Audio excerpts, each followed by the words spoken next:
Hey everybody, Travis Watkins here. I was just gonna give you a quick update on some of the information that we're finding out kind of little by little on the government shutdown and its potential effects on tax season that's really just right around the corner. It's here. January 28th is when they have said that they're going to start accepting returns. And I chatted a little bit yesterday with Dan Potter at Tulsa's KRMG about these effects, and as we knew it yesterday, it looked like the IRS was going to be returning furloughed employees, about 60% of its workforce, something like 46,000 employees were going to be coming back to process tax returns and hopefully prevent any delay of any refunds for folks that are expecting that. But there's some brand new news that just came out on this morning that may not be the case.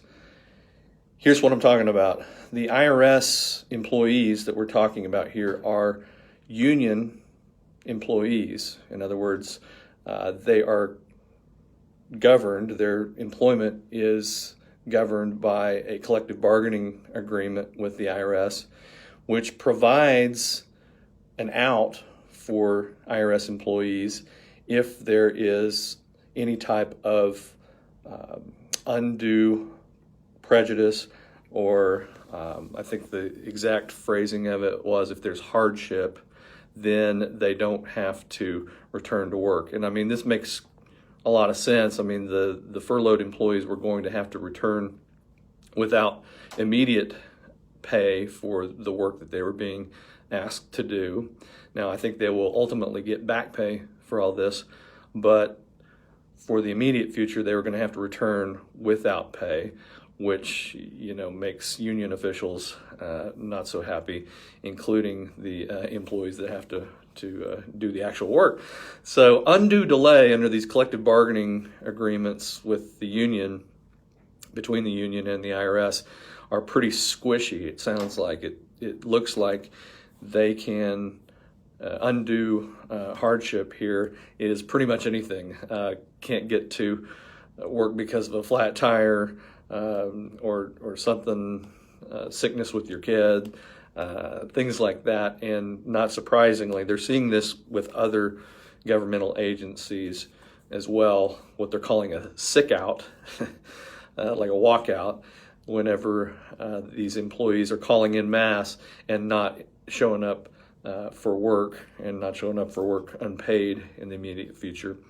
Long story short, what I think this does is kind of walks back what we were thinking in terms of these refunds not getting delayed for W-2 employees, folks, trying to quickly hurry up and file their returns on or about January 28th so that they can get their refund back pretty quickly. So, long story short, I think what this does is it ends up delaying the refunds for sure, because there's going to be fewer folks. The IRS hasn't told us. In typical IRS fashion, they're not giving any exact numbers of the folks that are not returning to work, or indicating that they won't be returning for work under these provisions.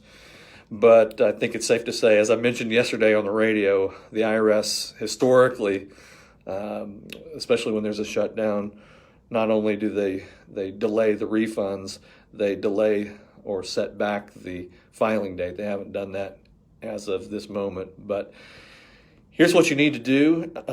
I think you still need to go ahead and get your return filed. Most of the electronic software out there to do that, and you need to file it electronically for sure. Most people do that anyway, but given the smaller workforce there that the IRS will be having to deal with, doing these electronically is definitely going to be a better bet than submitting a paper return that has to be examined and processed by an actual employee to get your refund.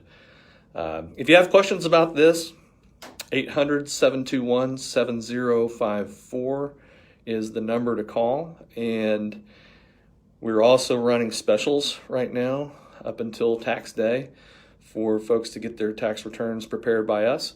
So just be aware and give us a call if you need some help. All right. Have a great day.